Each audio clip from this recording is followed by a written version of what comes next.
네, 그럼 제가 지금까지 뭐 감자 고구마도 그렇고 탄산음료도 그렇고 제가 지금까지 다이어트 했던 부분에서 맞은 게 거의 없어요. 아니야, 근데 네네. 중요한 게 있죠. 어떤 거요? 만세님은 살을 뺐고 아, 그쵸. 난 아직도 살이 있다는 거. 이런 거 하실 때는 다를 수 있습니다. 흰 빵이랑 통밀빵 중에서 저는 통밀빵이 좀 더 살에 좀 더 덜 찐다. 맞죠? 왜요? 일단 흰 빵은 좀 자체적으로 그냥 다 탄수화물 같아요. 탄수화물 덩어리. 근데 통밀빵은 일단 뭐 곡식도 있고 그리고 밀가루보다는 좀 다른 효모적인 부분들이 많이 있지 않을까. 아닌가요?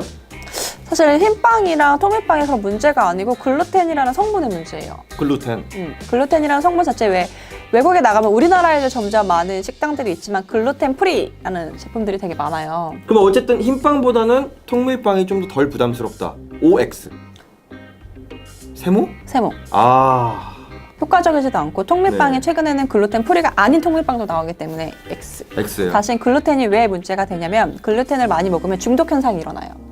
아. 탄수화물 중독을 가장 일으키는 게 글루텐이라는 성분이고요. 네. 실질적으로 우리가 요즘에 프로바이오틱스 되게 많이 먹잖아요. 많이 장내에 먹죠. 좋은 균이 아. 있어야지만 배변 활동도 하고 다이어트도 잘 되고 우리가 실제로 머리도 되게 좋아지고 한다고 하는데 그 글루텐이라는 성분이 들어가면 좋은 세균보다 장내 좋은 세균보다는 나쁜 세균들이 되게 좋아하는 음식이에요. 그리고 중독성을 많이 중독된다. 일으켜서 그런 부분에 있어서 글루텐이 없는 음식이 나은데 네네. 통밀이 흰 빵보다 글루텐이 적은 건 사실이에요. 그렇다고 네. 해서 제로가 되는 건 아니라서 조절할 때 뭐 흰빵이냐 그런 것보다는 글루텐 프리이냐 아니냐를 기준으로 삼는 것이 조금 더 효과적이라고 볼 수 있겠죠?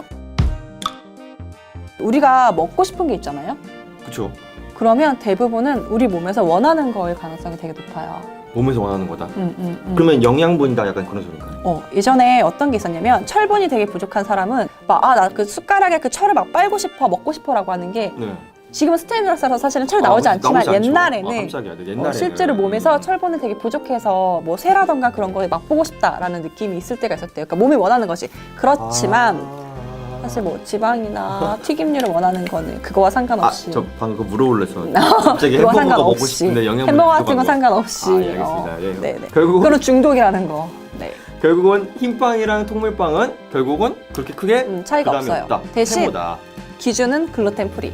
글루텐 글루텐이 있냐 없냐가 실질적으로 우리 몸에서 탄수화물 먹을 때 다이어트를 할 때 가장 중요한 요소라고 볼 수 있죠. 그럼 집에 가서 좀 글루텐 찾아봐야겠네요.